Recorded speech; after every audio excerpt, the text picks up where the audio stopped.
Hashem knows who he is. Okay, so the shiur is dedicated to the neshama of the grandfather of Michael Schwetzin, his grandfather, and the Torah that we learn should help his soul go higher and higher in Gan Eden. All right, so we're coming close to Shavuot. Woo! Are you excited? Yeah. Oh yeah. So Shavuot. Well, if I ask you, what is Shavuot to you? How would you describe Shavuot for you in like one sentence? Cheesecake. Cheesecake. All right, good cheesecake. In one word. Torah. Yeah. Okay, good. Simchas Torah light. That's what it is. Simchas Torah light. Okay, I like that. New beginning.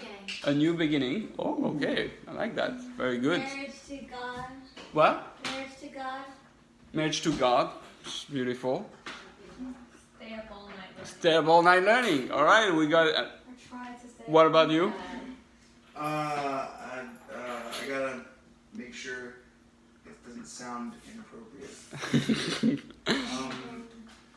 We know you meant it with pure heart. Intimacy. Divine intimacy. And climax. Climax. All right. So I like that. Okay, so whatever you say it is all part of the picture, and what we want to try to do is give a little bit of intro to see how all this fits in.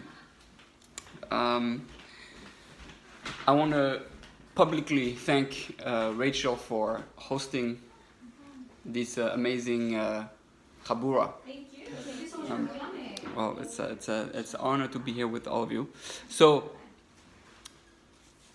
last time we spoke a bit about the fact that it's very easy to mix up Judaism with another religion, another way to be a spiritual fanatic, so to speak. Judaism is not just another religion like Christianity or Islam or that. Judaism is supposed to be a relationship. It's supposed to be something that accompanies us in every moment of our life, and especially when we're involved with physicality, right? And the danger of any religion is to be trapped into the spirituality of it, into the rules and the practices, and could just disconnect completely from the world and to be just in that little bubble. All fanatics are just in their own bubble from their religion, and it's not what Judaism was meant to be. So how did Judaism really start? If we think about it, let's speak about Avram just for a second. Yeah, your daddy, our daddy, our super daddy. The first super daddy is our first superhero. He's our superhero. He's the beloved from Hashem, the first one who's called beloved to Hashem. Whoa. Right, he's the first one who's called beloved. Prince of God, right? Isn't he called the Prince of God? He has many names, but the main name I think is beloved of God. That's the way the Zohar I think mentions it. Really? The Zohar says that? Yeah, I believe it's the Zohar. It's Zohar or the Midrash, but I think it's so the idea is like, okay, what was so special about Abraham that he became the beloved of Hashem, and interestingly, the one who is going to start the relationship with God, the Judaism, is the one who is called the beloved of God. So right away, it's a love story, okay? I'm not saying that because I'm French again. It's just that's the way things are. Olam chesed yibaneh. The world is created out of love, out of giving, and it will hopefully, end like that. But that's really where all the work is. So Avram was looking at the world and trying to understand how the world functions, and he even went to yeshiva. Avram went to yeshiva like 5,000 years ago, and he went to the yeshiva of Shem and Ever. right? And so what did he learn there that we don't learn in our yeshiva today? Like, when people think that at the time, there was nobody knew about God. It was all about Avodah Zarah, but it's not true. They knew about God because there was yeshiva. Right? Yeah. But I mean, not in Shem by Shem Ever, it was the yeshiva. They knew about God. It was the place, the only place, maybe perhaps, that was completely spiritual. And yeah, it was. He knew the whole story from. That's from right. the horse's mouth. Like, Yeah, because if you go, Abraham knew Noach, Noach knew Lamech, Lamech knew Adam. So the story is like my great grandfather. Yeah, he was in Gan Eden, Right. right? It was just a flood in between. He did? Yeah. What? I didn't know that. So Noach knew, and one of the descendants of Adam who knew Adam. So it's like through. It's like the Masorah. It's probably beyond. It's Moshiach's coming. So it's really, Amen. three. It's a shofar. It's a taste of the shofar. So it was, everybody knew about Gan Eden, but imagine you're there at that time of Abraham, and what happens? Everybody knows about the fall of Adam from Gan Eden, Adam and Eve, right? They were thrown out, so to speak, of Gan Eden, and from their spiritual states, and now, so what would you think if you were at that time where you're in a much more physical world, although more spiritual than today? But you feel like, hi, how are you? So what would you think? What would you think? Well, you think we're doomed. I mean, so to speak, we're like the children of Adam, and we're stuck there in this physical world, and we have to fix it. It'll be almost a Christian mentality, Right. where Born in sin. son of sinners, and born in sin, and Destined to sin. just Can't control. right, and then now you need a savior, you need a Moshiach, right? So Jesus. They already have it. right, so the point is that there was no not really. I mean, there was a goal of spirituality, but the world, Nimrod had taken control of the world, so to speak, right? And was pushing the whole world to try to follow him, meaning Avodah Zarah, meaning connecting to the powers in this lower world, because God gave up on us. God has given up on us, and therefore we're gonna take care of ourselves and control the angels, like the Tower of Babel, right? And after the flood, they wanted to make sure that they're not gonna have another flood. So That's the Tower of Babel. What? It's The so Tower of high, Babel. Tower so high as one. That's right. flooded. That's right. That's Like right. that. So what was new about Avram? He went to yeshiva. So what did he bring to the world that was different than in his yeshiva from Shemen Ever? That was different than what the people were teaching. So the main thing that was what? Yes. Oh, I wasn't sure if it was was that a rhetorical question? Well, yes, I know, but you're welcome to try to give an answer. So according to this awesome book by Rabbi Akiva Tatz, Letters to a Buddhist Oh. Jew. Right. Oh, That's yeah. that's from him that I. So then I'll just. Okay. No, you're doing good, Baruch Hashem. So the idea is, You know The- that book? yes, I know So that's all what his you're book, talking almost all his book. Ah, good, perfect. Okay, so that. By the way, Rabbi Tatz is still speaking tomorrow night at Emmet in Queens, if you want to Yeah? go. Yeah, about preparation for Shavuot. So if you want to see him live, I think it's Wow. 7 or 8. When do I get to see Simcha Weinberg? Ooh. Rabbi Simcha Weinberg, when he gets, yes, already, our superhero. When he gets better, like, Sick. yeah, we has a lot of different Good. things, and he needs to get stronger before he can give public classes.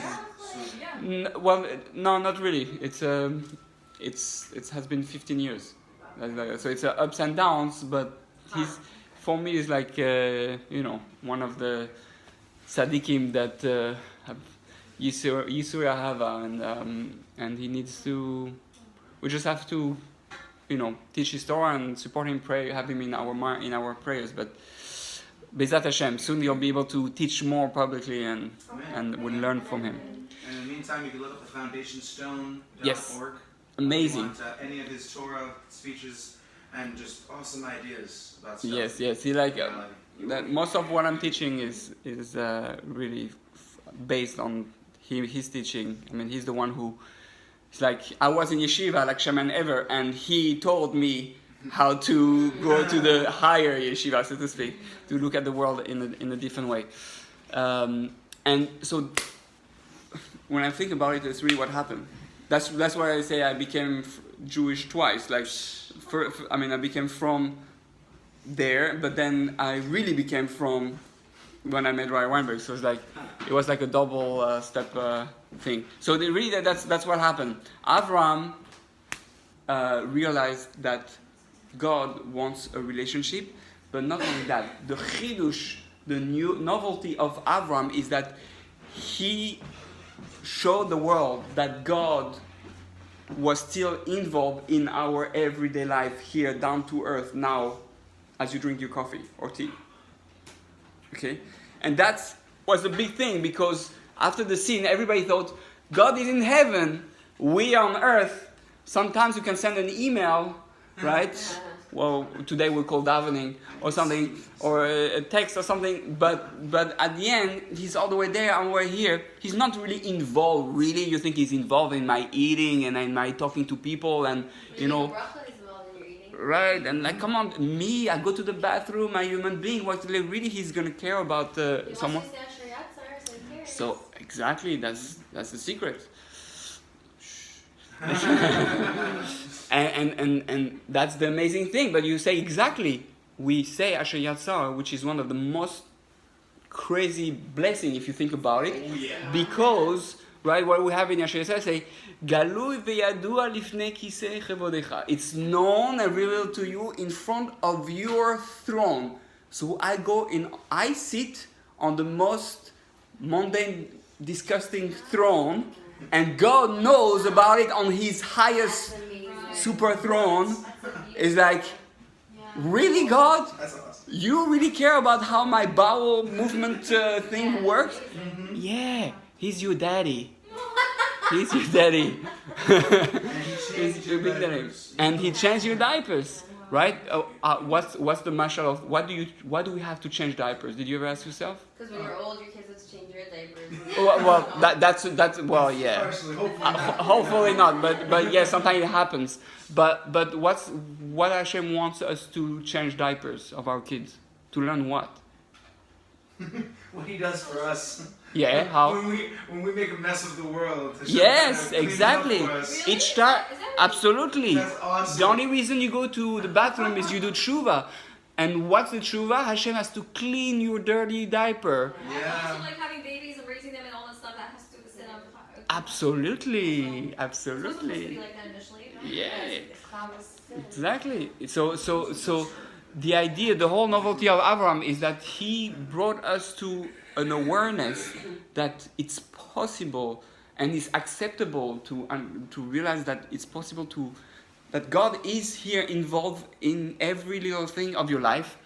So much so that we have people like the Baal Shem Tov and the Arizal that come to tell you that absolutely, I just read it today, I was checking the Baal Shem Tov, and Baal Shem Tov says absolutely everything that you hear during your day is actually something that you were meant to hear that Hashem is telling you.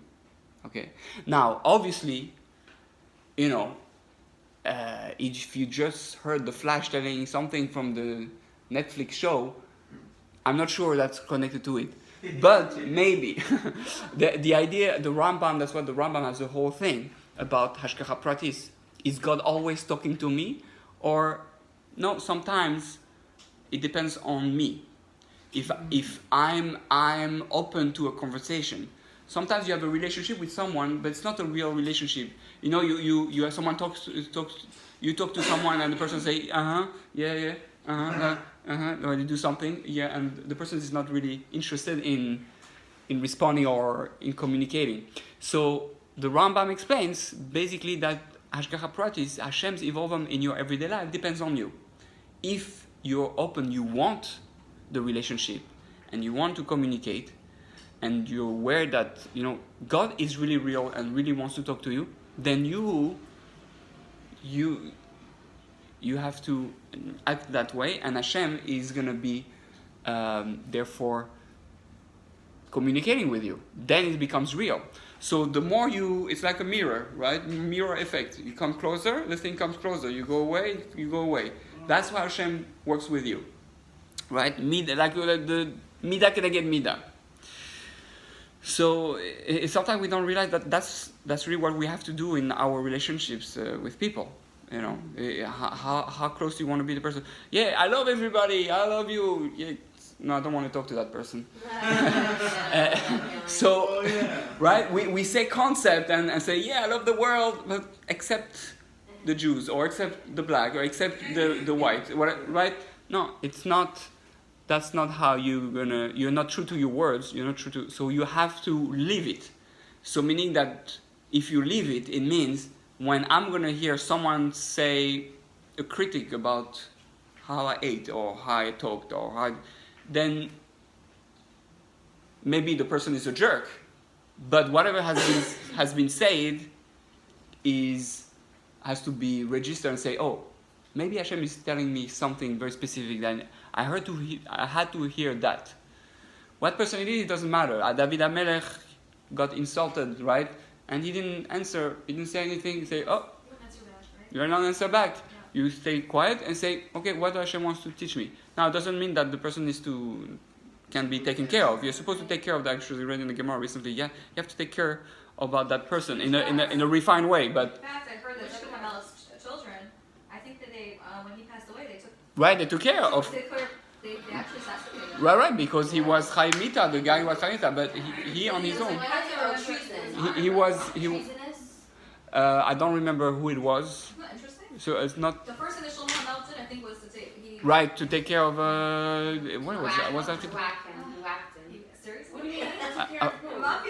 I don't. It's not. It was not Jeroboam. It was not. Wait, what was the word you said? It's called what? Chayiv Misa means it was,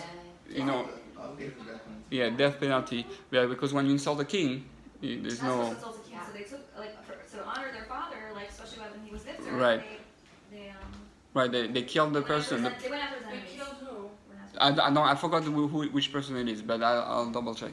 Why did they kill this person? Because the person had insulted the king, which is basically you're accountable for death. Someone insult the king has to die. I don't understand. Someone who insults the king has to die. Someone who insulted the king. Right. Yeah.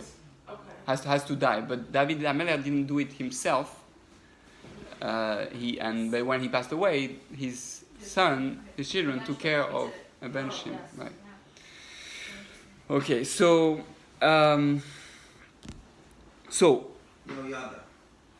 Right. So we are here and we are trying to.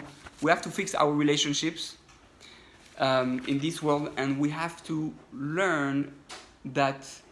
And that the whole time of the Omer, we spoke last time, the whole time of the Omer, the counting of the 49 days, it's really, if you think about it, many Kabbalists say that it's one of the most powerful moments of the whole year in terms of change, renewal, and growing. We are at the time where we have to really reanalyze our whole relationship with God. And obviously that means that we have to reanalyze our whole relationship with ourselves and with people. The way you treat yourself, the way you treat people is going to determine how you're going to treat God. So the whole Shvias HaOmer is a training. Now, when we go a little bit Kabbalistic here, the 7 weeks that we do during the Omer, that we count, before, they correspond, says the Zohar, Kabbalistic work, to the 7 days of a woman who is Nida, right?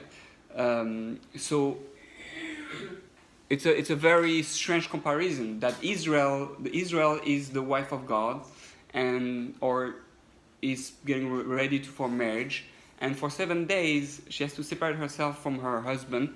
So Jewish people from God, and that's why actually it's a time where we are not as connected to God. That's why there's some mourning. Oh, I have a question. Yeah. Yes, mourning aspect to it. Yeah, my rabbi told me when I was young, but I looked it on Google and it wasn't true. You're not allowed to have sex during Omer.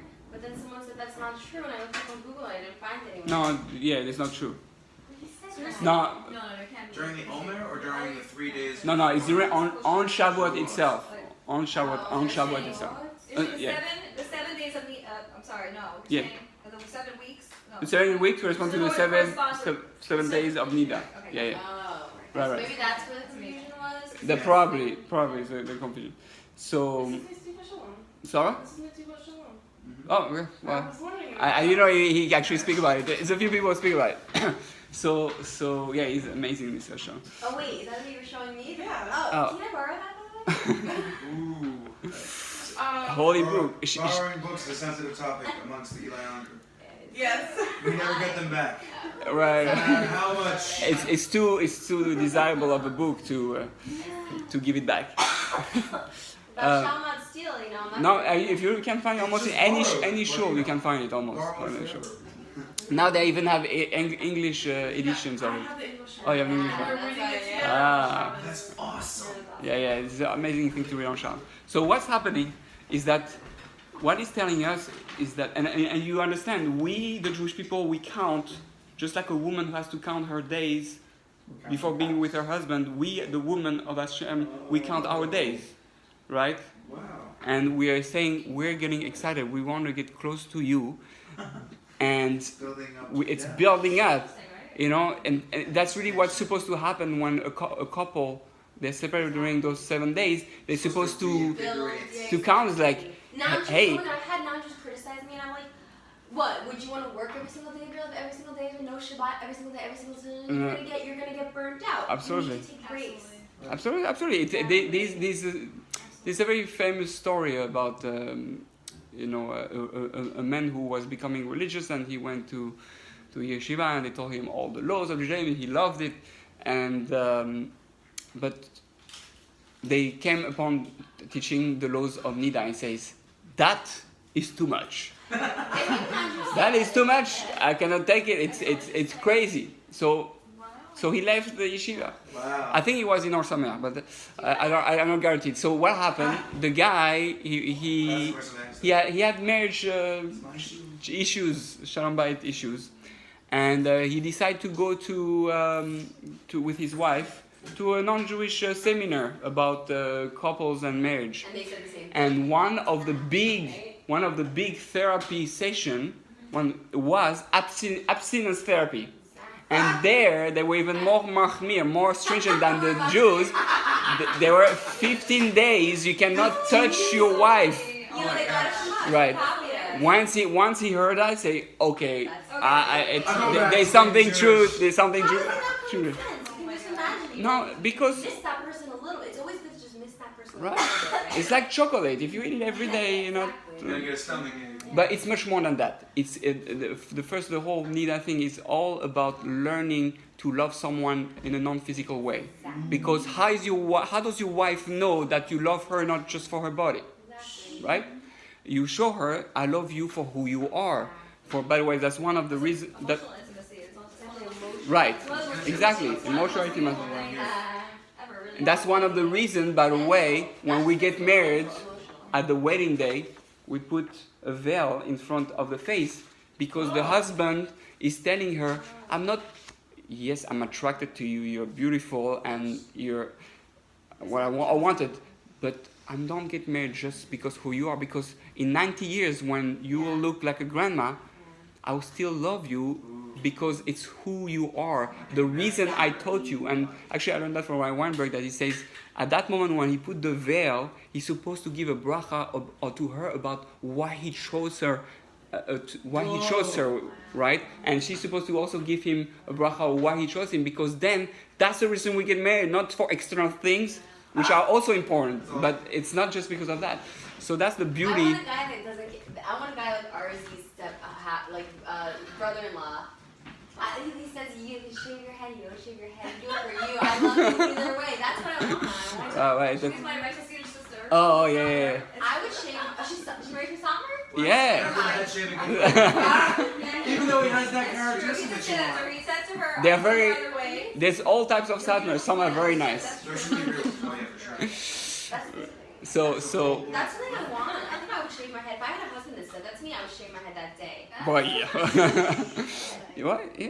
Like, It- your grandma shaved me on But the- if he really loves you, he won't ask you that. No, he No, didn't no, ask for her. sure. He said, you do it if you want. Right. Oh, He said, if you want to shave it, you shave it. If you don't want to, you Okay. don't. That's, to me, that's like the highest husband you can have. Right, Okay. right. It's a personal Yeah, choice, yeah.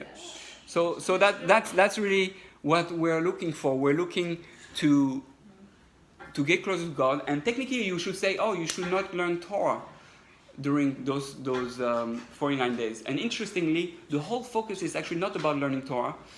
It's about how you learn Torah, which is how do you become actually intimate with God. It's very dangerous how to be intimate with someone. So the way we actually become intimate with God is through the Torah. The Torah is the thing, the glue that enables you to become one with God. That's why it says Israel, Hashem, and the Torah are one. And Israel can be one with that too. They're really all one. But so how do you use the Torah the right way? Well, that's why during that time of Sfiras HaOmer, that's why the 24,000 students of Rabbi Akiva, who were like geniuses, they were the big guys, they all died. You know why? Because you misused the way your relation with Hashem, the way you use the Torah was not good. The way you speak to your wife is not good. The way you hold the door to your wife is not good. Oh, if that's the way you do it, I don't want you to learn my Torah. I don't want you to have a relationship with me. You have to have a relationship with me that is real, based on real love, yes? So I always want to know this. I think you touched on it. That they still did the things. They did everything. They did everything. It was the way that they did it. Yes. Yeah, the Kavanah, basically, each one thought he had the right idea, the right concept of the Torah he was learning, and they were all learning from the same rabbi. The rabbi that teach Ve'ahavta l're'echa kamocha, love your neighbor as yourself. The inner depths Right. of the character of Yes. it, not just... And in a way, he was successful. He was teaching each one. You are unique. You have your own thing. But they believe so much in their uniqueness, they didn't see the other one uniqueness. Right? You say, I'm unique. I remember that. But how can you be unique too and have your truth of Torah? Yeah, you don't understand. God. It's so sad, you know, that Rachel, his wife, also passed away during this time. Right. So I don't know if like some people, how do you know, but yeah, she passed away during this time, and later on he actually married one of the emperor, the Roman emperor's daughters, the princess, right? She converted for him. I bet you had a few wives. Oh yeah, I don't know well his. So after that. It's just really it's like so sad though, because it's just like the students had a problem, and like other people like their wives passed away too. It wasn't just a student. Like people don't realize it. It was a big thing. They were attached. Right. It We're was a one. plague. It was like some kind of terrible. It was a plague. In 33, they died in 33 days. And that's why the moment they stopped dying was when Lag BaOmer. Why Lag BaOmer? Because that's the time that the true understanding of what the Torah is supposed to be, which is Kabbalah, which is spirituality, which is how you're supposed to connect to God with fire, with desire, with real passion. This is what the Kabbalah is supposed to teach. That's why Rav Moshe Cordovero says you cannot possibly love God on the level that is asked if you don't learn Kabbalah. Because Kabbalah is like the soul of the Torah. It's the soul of the inner depth of who someone is. So it's like the neshama of the Torah. And therefore, if I want to love my wife really, I have to discover her neshama. I have to know her, who she is inside. Right? I have to put the veil sometimes in front and love her for something much deeper. So Is it really okay for women to learn Kabbalah? absolutely. Not directly from. Absolutely. It's really, it's okay. Absolutely. What would the problem be? Historically, No, yeah, I know. There's a lot of things about Kabbalah, and unfortunately, the Satan does a lot of great things to prevent people from doing the real, deep, right thing. Kabbalah has to be learned by if you Jews, by non-Jews, by men, by women. It should be. It should be. Actually. What? Everyone. He's saying Of it should course, be. of No, it course. should be. Not- Why is it because The- the husband and wife The learn Torah together? was given in 17 languages. Why? Right. No. On Shavuot, right? The Torah was given on 17 languages. 17? Why 17 languages? So that the nations would be have a light. Able to learn, understand the Torah. So why is it The- called son? Oh, so because you can't get there without the right preparation. You know, you don't get married unless you seduce your wife and then gain her heart. Okay. So you have Can a husband and wife learn it together? absolutely a man, I've heard husband, this whole idea, there's a whole especially Kabbalah. idea that you're not supposed to actually learn like directly from. Have you ever heard of this? No. No, never heard I've of it. heard- Say what you're not. I know. What? No, because some people say that you're because it's like when a man is learning from a sefer, right? Right. He should, like have like Right. he should have his fault not only being like Yeah, that's this, why they're right? So A single man? no, well, a husband. No. So husband. That's my question. If it's single, yes, there's a problem. That's why Rav Moshe Kalaver says you should not learn Kabbalah if you're single. But again, we're speaking about a high level of Kabbalah. Yeah. If once you're married, then you're not you don't I have. mean, practically a single You guy go wouldn't be able to crazy. understand So they the don't go intimacy Okay. of it. They go crazy if you're under Right. if you're under 40 and you're not married and you study Kabbalah, you will develop mental illness. No. That's not true. That's not true. This true one case in the it's true in one case in a billion. It's true in my family. I've seen it. One case in a billion or million maybe. But that's You never heard that? no. Everybody says that. Yeah. But because the Satan is doing everything for you not to learn Kabbalah, what's happening is that you have to learn with the right teacher. You have to learn the right source, the right book, authentic Kabbalah. That's why I opened a group called Authentic Kabbalah, right? And you have to be also in the process of growing and learning Torah and not do just Kabbalah and not do any of the mitzvot or that. It has because you cannot understand, the Kabbalah if you don't practice the Judaism. So it has to go together. But there is also Kabbalah for the non-Jews. There are 7 mitzvot for the non-Jews, and there's the Kabbalah behind the 7 mitzvot. There's a whole thing of 7 spheres corresponding to 7 mitzvot and all that. So there's a whole thing. To answer your question about sword, then it's that it's the Kabbalah applicable to them. It's available to them based on their Right. level of soul, level of understanding. Because Kabbalah includes all aspects of Torah in an intimate way. So they have 7 laws, it would be the intimate depth of those Right. 7. Exactly. And then to get the other 606, they'd have to become Jewish, get the soul, which allows for the intimacy that would lead Right. to the depth of the spiritual. So obviously there's a part of the Torah that is reserved for Jews only because we have a special relationship with God. But let's not understand that the only reason we were chosen at Har Sinai to be Jewish is to teach the world about the God and its teaching and the way to come close to God. So how do you teach that? That's the Torah, right? For the other nations, right? To lead them to Hashem. Yeah, we're lighting to the nation. That's our mission. Our mission is to inspire non-Jews to come close to God. And how? The Rambam says in Hilchos Melachim that we are we're supposed to show them how much we love God and how much of an intimate relationship we have with Him that they crave it too. That they say, I want that too. I also want to be in love with God like that. I also want to be spiritual like that. Yes. Does that mean that they want to convert? No, not necessarily.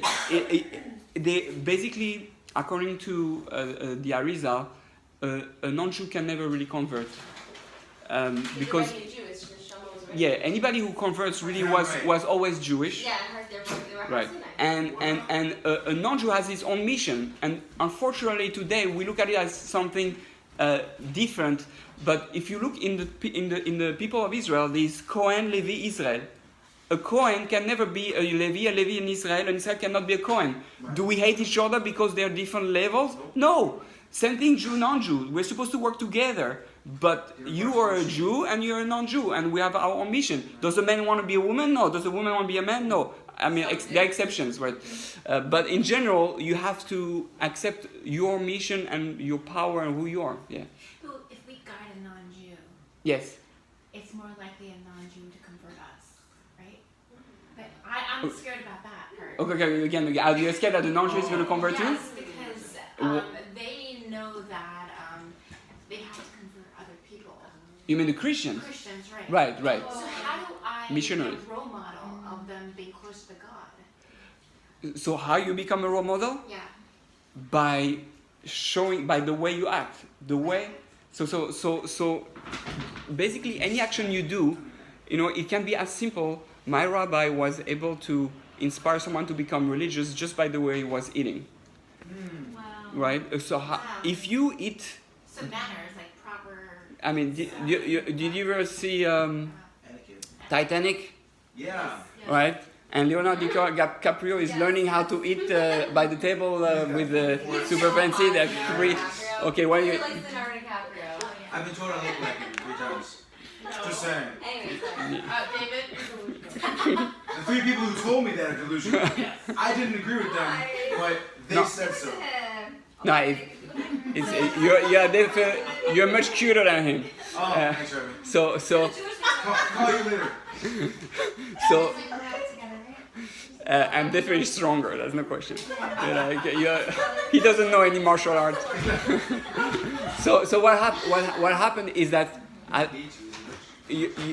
if you really live with God, then the way you're gonna behave is like you go to the Queen of England and eat at the table there, or soon we're gonna have the wedding of in England, Meghan Markle and right? Prince Harry. Yeah, I don't know their names. The The right. What?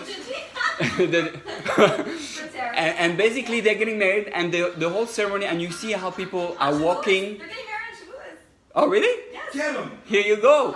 Here you go. So the way they walk, the way they dress, the way they talk, the way they stand. If we really felt we were royalty and that really I live a life with God, you will, which is the whole idea of Yirat Shamayim, right?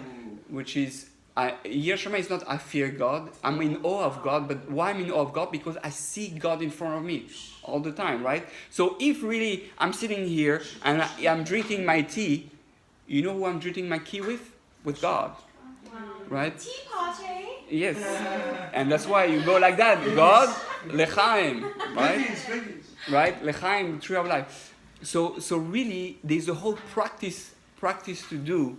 The whole practice is to learn to become intimate with God. And on basically Shavuot is the celebration of the renewal. It's our anniversary. It's our remarriage, just like a husband and wife who distance themselves during those 7 days, and now they go back together, right? And they love each other. They are more attracted to each other on an even more physical level now because they have shown each other so much love on an emotional level, intellectual and spiritual, that now physically can be even more intense. So on Shavuot, where we have worked on ourselves and worked on how we learn Torah, which we said is the Torah is the way we're supposed to relate with each other. It's the therapy It's Hashem's love language. Right, Hashem love language, exactly. That's why there are 5 books. And I said, and in the Mitzvah Seshayim, actually in the Torah, it says, and you Israel, what does Hashem ask of you? And it's 5 things: to love Hashem, to walk in His ways, to serve Him with a full heart, to be in awe of Him, and to do His mitzvot. Those are 5 things. Those are the 5 languages of love of Hashem. What is that in Dvarim? It's in Dvarim, yes. I don't remember where exactly, but it's in the introduction of the Mitzvah Shem. Oh yeah. So what happened on Shavuot? We spend the whole night, and what do we do during that night? We learn Torah. We are becoming intimate with who are you. What do we learn Torah? What's the big deal about learning Torah? Who are you, Hashem? What do you let me know about you? What do you want from me? How do you want me to talk to you? How do you want me to love you? And that's the whole thing of learning Torah. And the problem is that the way we do mitzvot, we learn to do mitzvot, we don't use them as a way to love. Wow. We don't use that as a way to love, as a way to relationship. We use our mitzvahs to, I did a mitzvah, ching, I get a point in Olam Haba, and I get Bitcoin. Right, Bitcoin. That's how Muslims do. You know, they believe that they have one angel here and one angel here. One counts up all their good deeds and one Right. counts up all their mitzvot, one counts all their averas. They actually believe that, yeah. No, Well, it's Ramazan. we It's What- Ramazan. that. I believe But that. they took it from us. Wait, really? It says you are constantly two angels. Well, you actually four angels. Yeah, we have four. Yemini Michael, Mismoni Gabriel, Yeah, exactly. Uriel, Raphael. Hashem. Hashem. Two angels that follow you.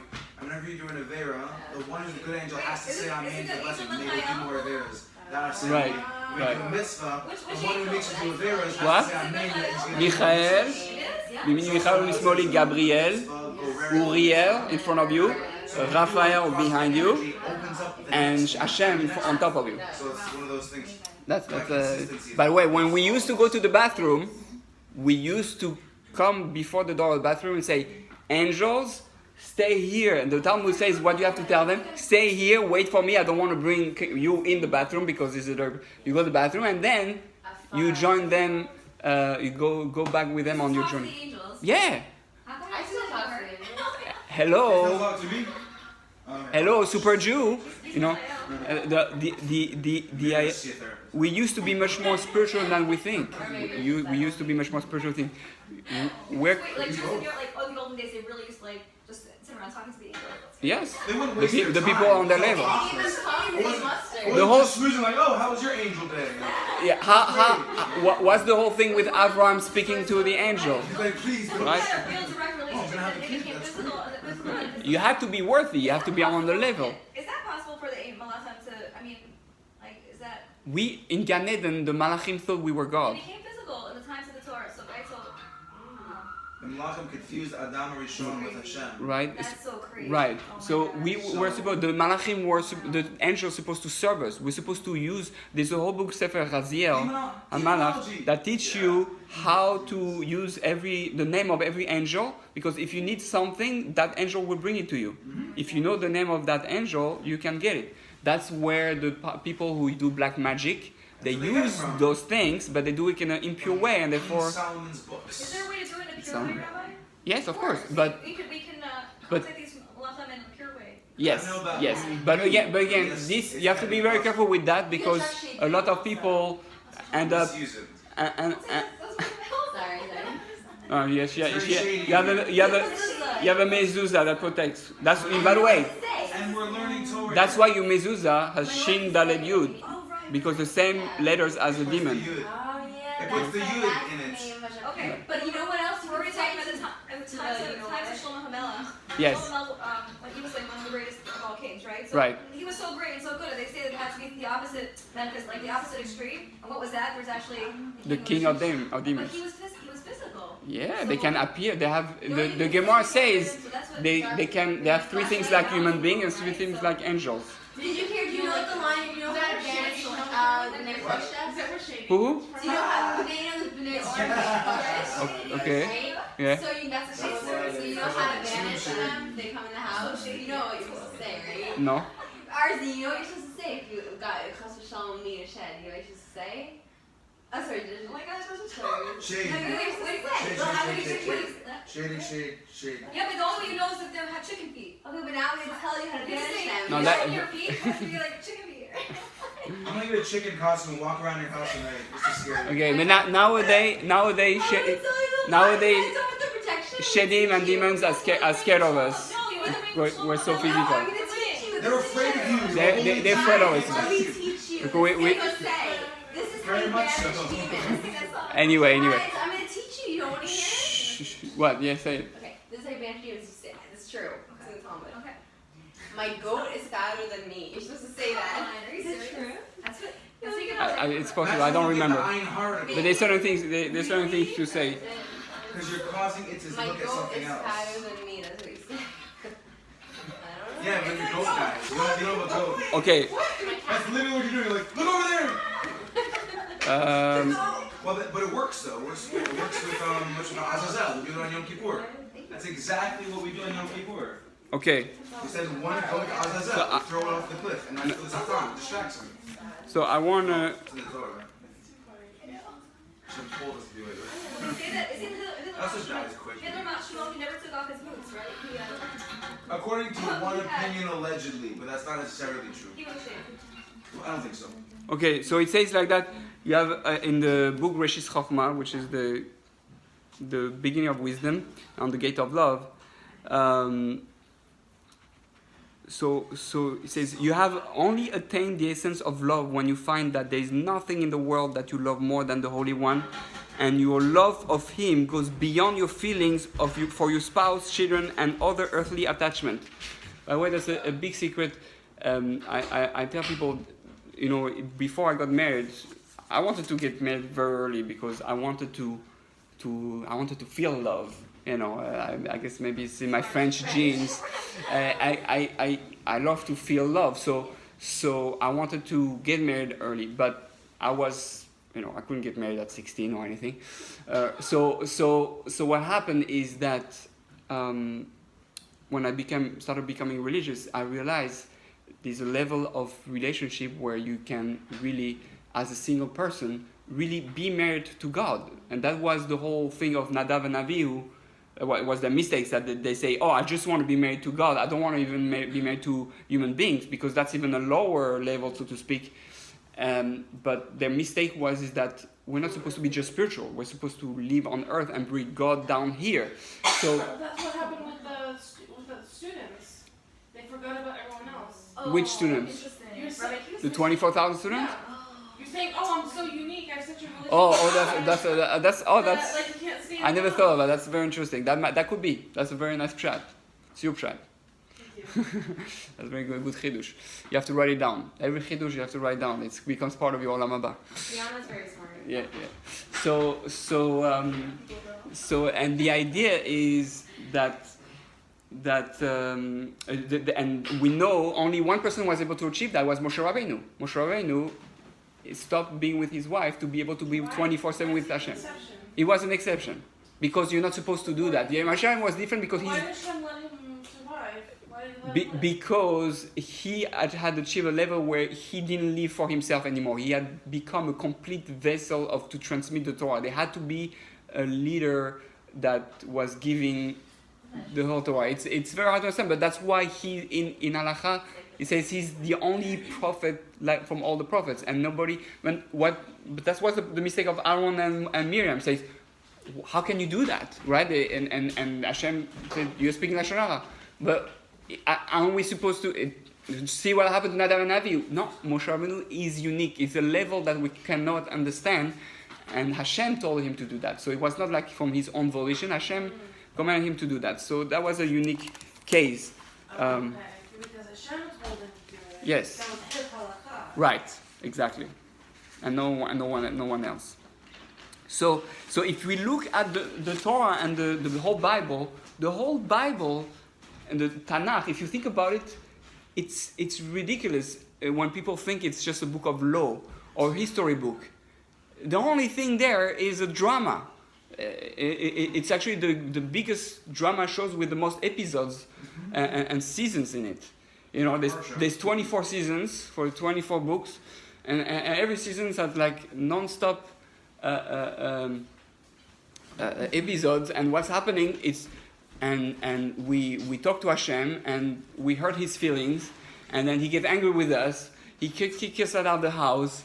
And then we try to fix it and come back to Hashem, and then we fall in love again, like in our youth. But then we make a mistake again. Isn't that what we do all the time in our lives? Mm-hmm. Unfortunately, we speak to someone, we have a relationship, we say something we shouldn't have said.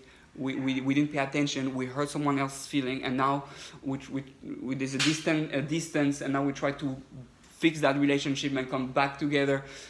That's what Teshuvah is. That's what you're supposed to do every year before Rosh Hashanah. Elul, ani ledodi vedodi li. I'm coming close to God. Why? Teshuvah. I have to repair my relationships. It's all about relationships. It's all about fixing that love. So on Shavuot night, we spend that special time just with God, intimately, learning from His Torah, but learning His Torah in a way that is different than what we think. It's not I'm just learning those laws.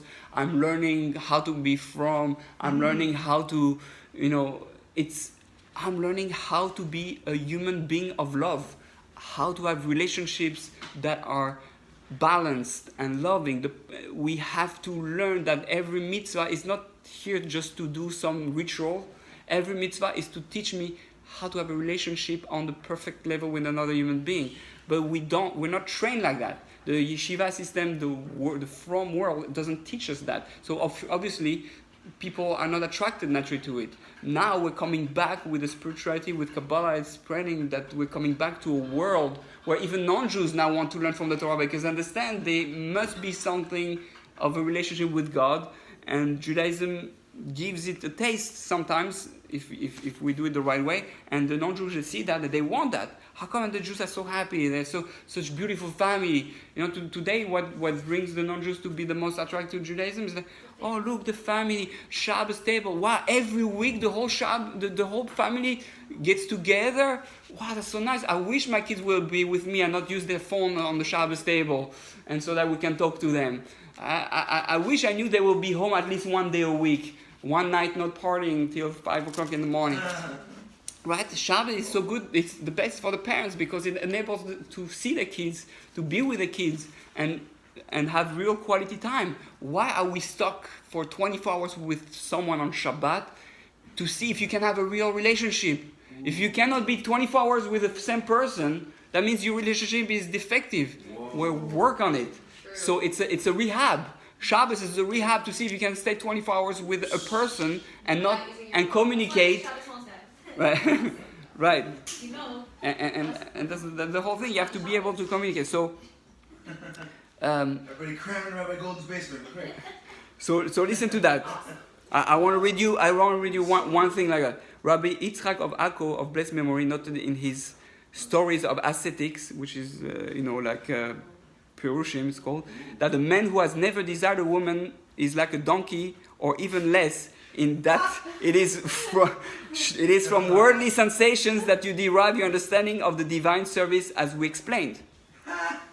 The preceding will help us grasp the word chefetz, the desire, encompassing will and its guidelines. So listen to that. Yeah, Chofetz Chaim, Chefetz.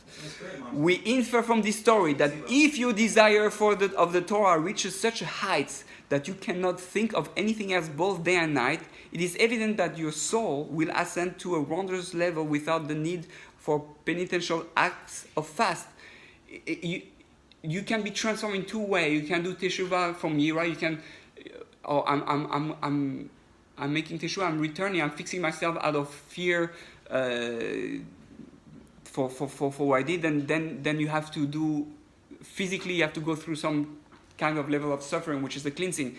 But the highest way to really fix things is to be crazy in love. If I hurt my relationship with my wife, but I come to her and say, I realize that I messed up, but I'm crazy in love with you. Right? I love you. You come like that with tremendous love. Then there's no need to fast and to slap your face or whatever people invent. Hold around in the snow naked. That's right. Slash yourself with That's a fun one. knives, That's a fun Right. Yeah. So he says like that. For the reason for this is that the level of passionate attachment for the Holy One depends on your desire and love for the Torah. Until you think about it as you would about your beloved, the object of your desire. It also depends on rising at midnight. That's like for people who rise at midnight. But the idea is like, unless you learn, how do you know you really love God? The more you learn His Torah and you love His Torah and you desire. That's why the Torah is always taught as the daughter of God, and that we are marrying the Torah. What does that mean? That means that the Torah is almost like Hashem.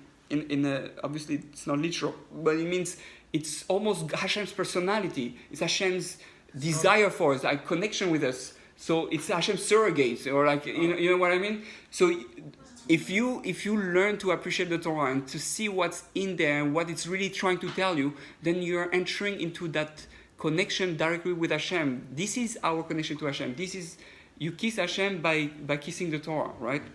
So that's a little bit the level that we're trying to hint at or to reach on Shavuot. I want to finish with one thing that for me we have to learn to live with Hashem. And for me, the way I live it, and I encourage everybody to meditate a little bit on that idea, is that there's only two things in the world. There's you and there's God. Now, when I mean that, I mean really literally, meaning there's you, your consciousness, and then God, everybody around you. Everybody around you. Have anybody saw the Truman Show? Yeah. Okay, so this is like the Truman Show. Yeah, of course. That's creepy. Everybody around you is an actor directed by God for you to be able to work on your relationships so that you can achieve the level of being a lover of God, a lover of the world. So anybody you're gonna meet, it's not I'm just meeting this person and then I'm fixing myself and then I'm connecting with God. No, you are connecting to God through that person. When you speak to that person, you're speaking to God, so to speak. Obviously, that person is not God, but in a way, it is, right? It's a how to say? It's the garments. It's the garments of God. Ain't no Movano, that's it, Right. It's all Hashem. So it's a very high level, but really that's what we're talking about. So when you live like that, you cannot get angry, because everything that happens around you is really from God. So how can you get angry if it's from God? Right? That's why it says, Kol hakoes ki'ilu oved avodah zara mamash. Everybody who gets angry is as if he does avodah zara. What do you mean? Idolatry? I get angry? What's the connection with idolatry? Yeah, because you get angry, that means you don't accept what's in front of you, what the event or what's happening. So you're saying there's something else than God who runs the show, and therefore it's like avodah zara. You don't believe, right? So what's happening is that really, if you believe everything is from God, you will never get angry. So obviously, it's a level to reach. You know, it's hard, but we have to get into that meditation mode where we look at the world and everything around me, and that's what we do in meditation. I have to look, visualize the world that is just a world of energy. Everything is energy. We go into quantum field, quantum mechanics, quantum physics, and everything is atoms and electrons and all that energy. Even the dark matter, now black matter that we know in the space, is actually filled with energy, but it's dark energy. At the beginning we thought it was empty, but there's no empty space. Everything is energy. Everything is Hashem. So People think they're actually the Sephira, and those are the other. We can't actually. I think it's being proven now that things that we can't see.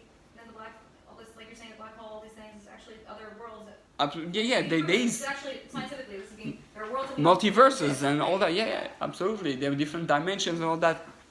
And the idea is to be able to feel that God is everywhere around us, that He's energy, and that we can have a relationship with Him.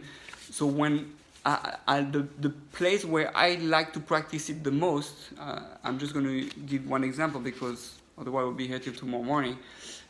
Is when we pray. When you pray, who do you think of God as? What do you picture in your mind when you pray?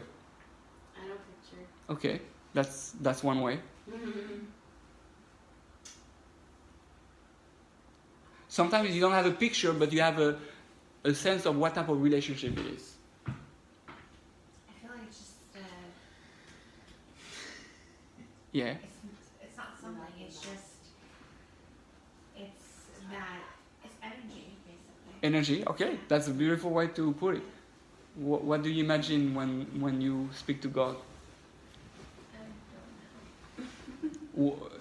How do you imagine Him to, or like, what type of relationship you think you have with Him?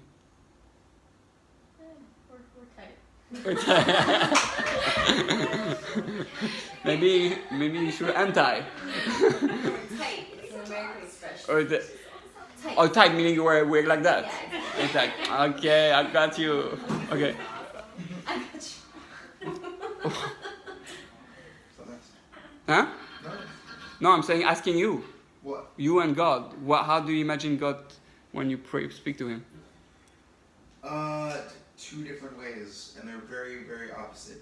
One is like a really cool broed out father figure, where I'm like, God, I looked at a hot girl today, and he's like, I know, aren't they hot though? And I'm like, yeah, they're great. And then I feel really like normal that God's like, I created you like this, and that's normal, and don't worry, you're gonna find somebody good, whatever. And the other person is TV Shomer at night. That's why that Shomer at night. oh, I'm not staring at them, but the point is I'm allowed to be attracted to people. Yeah. built into my DNA.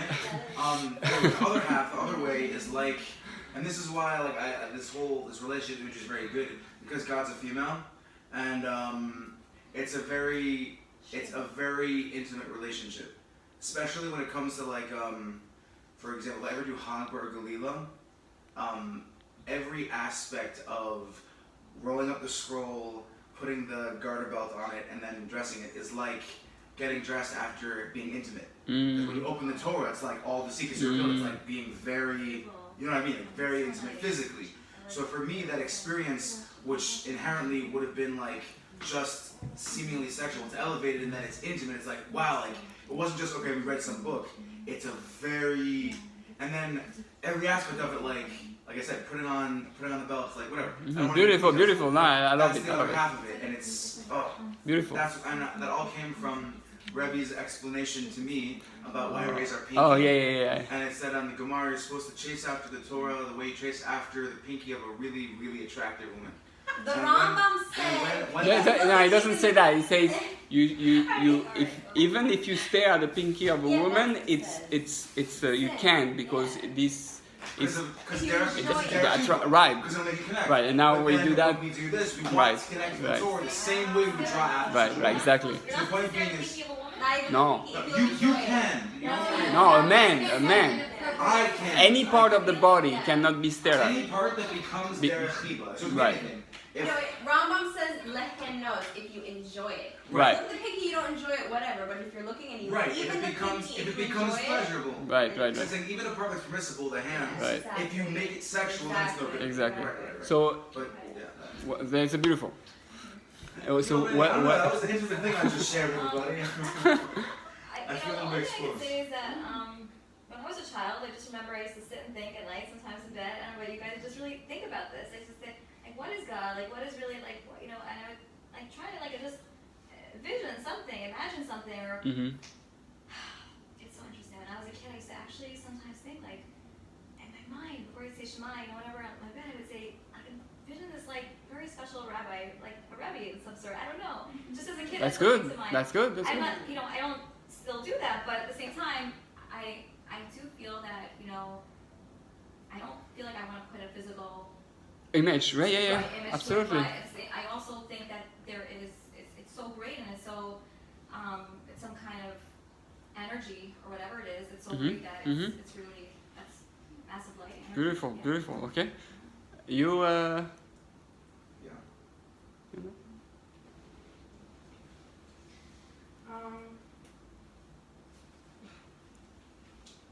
You don't have to answer if you don't want. Sure. What? Do I have to? No, you can pass. Okay. I pass. Okay. You? I don't, does that mean like a physical thing? It doesn't. Is it- Not saying right. whatever it is that you imagine I with. guess the way that I think about it is somebody, I think of Hashem as somebody who just understands everything and knows everything and knows what it is that I'm saying and like can see into my heart and knows everything that happened and like, I don't know, somebody who understands and somebody who's all powerful and, yeah. Okay, beautiful. Like a super consciousness. Yeah. type of It's thing. like you know, omnipotent, omniscient, and Omnipresent. omnipresent like that. Yeah. Beautiful. Okay. By the way, this is a good kavanah for Hashem Melech, Hashem Malach, Hashem Loch Leolam Vaed. That's one of the way to use it. And you? Yeah, I was gonna say that, like, I just, like, have always had a lot of, like, why questions, like, why does this happen, like, why would this happen, and I always thought, like, I guess I am, or anyone else is, like, we're just, like, thinking, like, why, and we don't know, but Hashem knows, like everything, like, the reason for everything, and why everything happens. He's the super Google server that knows all the answers, so to speak, spiritually. Yes. When I was going back to RZ, when I was younger, I didn't even think about that. I don't know. I guess I wasn't aware. Mm-hmm. You know, I never really had that. I was told what to do. I was a big space cadet as a kid. Right. I remember like in class, like go out. As a child, I said to myself, you know what, I should do this. I never thought of it. Right. But as I got older, I was like, you know what, I have questions, you know, and then I see myself, and I'm part of God, and when my heart and my breathing, that is God, and taking care of me. And Right. it's a strength that He is protecting me. And it's that ability of just standing up and walking, and that is God right there. Right. That's beautiful. Yeah, So everything you said is beautiful. I really want to give you, and that's really Shavuot. I think it's part of it. It's like, who do you want God to be? Like, who do you want Him to be in your life? There's books that says men created God, right? And although it's not true, there's a thought of it that has some truth to it, which means like God is ready to have the relationship with you based on what relationship you want. It's like I can come to you and I can have an aggressive relationship, I can have a bossy relationship, I can be a more servant relationship, or friendly relationship, or loving relationship. So all the images that we see out there in the world, kings, servants, husband, wife, boss, worker, employee, employer, and all the different levels, friendship, sister, brother, right? All those are relationships that are here for us to visualize all the different possibilities of relationship I can have with Hashem. Obviously, we want to go to the deepest relationship, which is husband and wife, the climax. With Shavuot that's what Shavuot. Why do we choose husband and wife, the chuppah for the bima on Shavuot? Why that? Because this is the highest. When we met God face to face, panim al panim, which was the deepest way, and the deepest way we express that relationship is husband and wife. But Doesn't it say that Moshe Rabbeinu actually spoke to God face to face? Yes, 100%. And it's in a way that's why he was the only one intimate with God, and he didn't need to be anymore with his wife, so to speak, right? It has some kind We don't really understand it, but it's on his level. Also, his face glowed. Right. He had to wear a mask when he spoke to the people. That's why if you really love your spouse, your face glows. And what's happening is that you can look at. I sometimes look at God as my therapist. I sit on the couch and say, yes, God, I have a lot of problems. Please help me. What should I do? Right? And he listens. He's a very good listener. It's like he doesn't interrupt me. He lets me speak. He's the best. And he doesn't charge. I can be there for hours. I can come anytime I want of the day. Best therapist ever. And sometimes I come to him as, I dress up in the morning and I put my suit.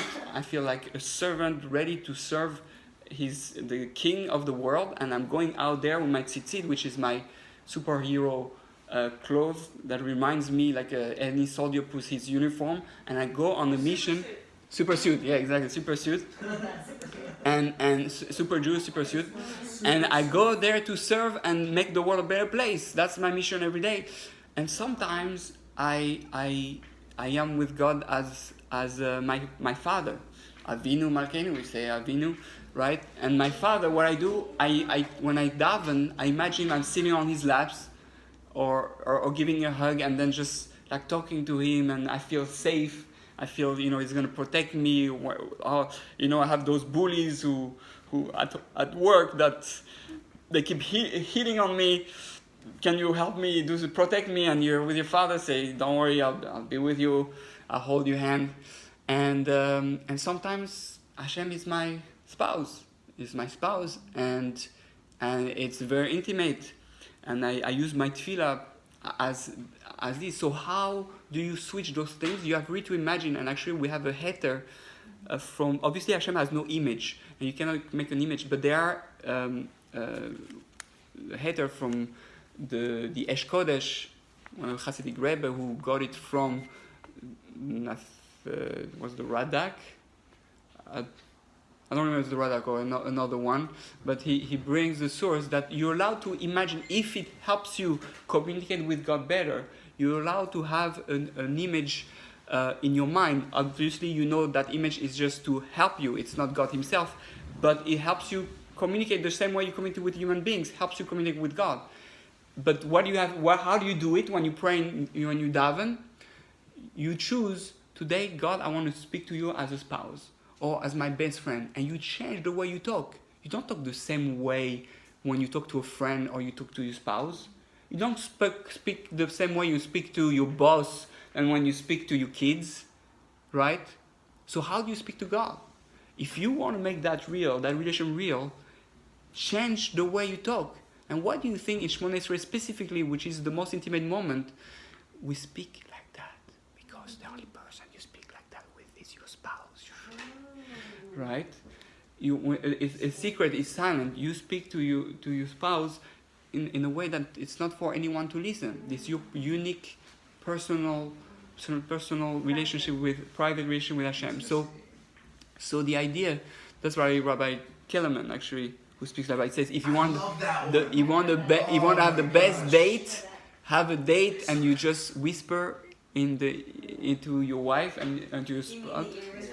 Not in that, just in the ear. The whole dinner is whispering and becomes a very intimate thing because it's just unique. Because it's like exclusive. If you're, that's like just me and you know, and no one else does. Don't worry, she was just practicing. but yeah, that's the idea. That's the idea. So may we all practice our relationship in the world and use those relationships as examples and as tools to speak to God, to understand the relationship we can have with God. And the more we fix all our relationship, the more we fix our relationship with God. And on Shavuot, what we're doing, we try to experience that to the ultimate level. We spend a whole night, a romantic night with God. And, you're on a date. On that night, Shabbos this year. Right, oh yeah, even better. The Malava Malka is Shavuos. Oh, even better.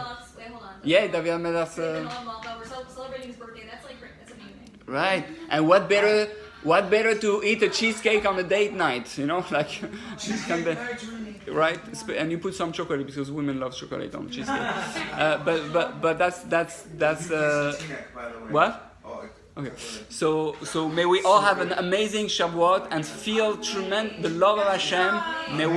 May we use the Torah to in the right way to fall in love with God and to be able through our mitzvot to seduce Him so that He becomes crazy about us and reveal Himself.